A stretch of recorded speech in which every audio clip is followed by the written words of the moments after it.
Boche gold and diamonds. Buy now, pay later. Mobile മാധ്യമങ്ങൾ സ്വയം നിയന്ത്രണ വിധേയമാവുകയോ സർക്കാർ നിയന്ത്രിക്കുകയോ വേണമെന്ന് രമേശ് പിഷാരടി MLA.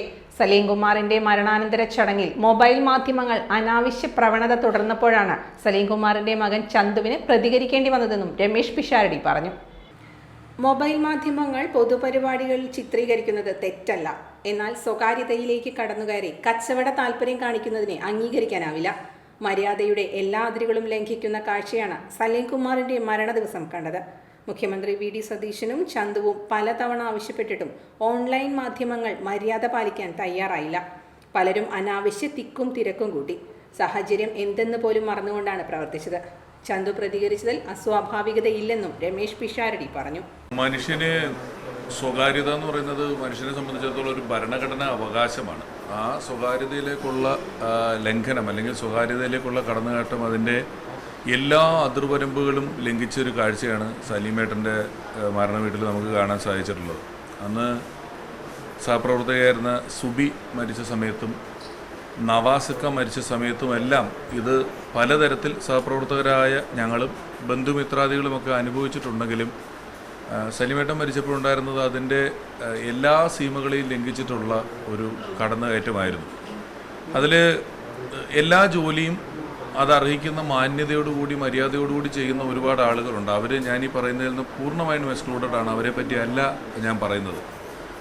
ഒരു സെറ്റ് മൊബൈൽ മാധ്യമ പ്രവർത്തകരും ഒപ്പം തന്നെ കാഴ്ചക്കാരായിട്ടുള്ളവർ, അവർ മാധ്യമപ്രവർത്തകരൊന്നുമല്ല, എല്ലാവർക്കും കാണുന്ന എല്ലാ കാര്യങ്ങളും എന്തോ ഷൂട്ട് ചെയ്യണമെന്ന് നിർബന്ധമുള്ളതുപോലെ എത്തുക വഴിയാണ് ഇന്നലെ മിനിയാന്ന് അങ്ങനെ ഒരു സംഭവം ഉണ്ടാകുന്നത്.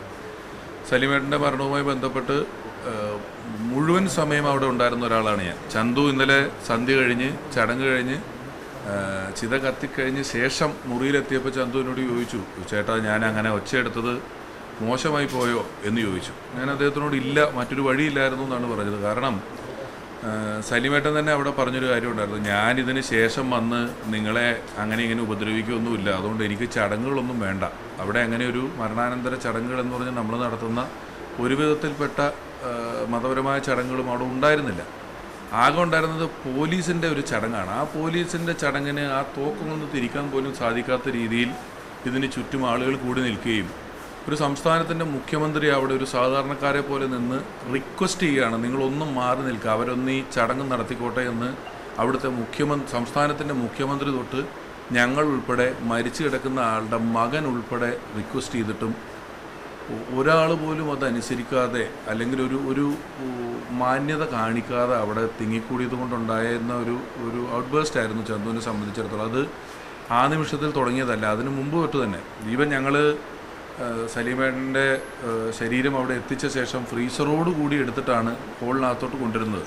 അത് കൊണ്ടുവരുമ്പോൾ ഇത്രയും വെയിറ്റുള്ള സാധനം 6 പേര് എടുത്തുകൊണ്ട് നടക്കുമ്പോൾ ഈ ഫ്രീസറിനൊക്കെ വലിയ കനമാണ്.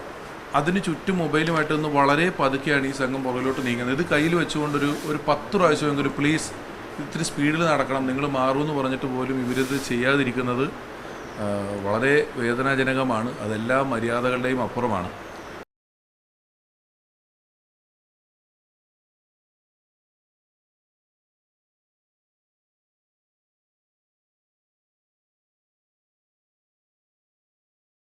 Time kids pre school, Mannannur road, Vaniyamkulam.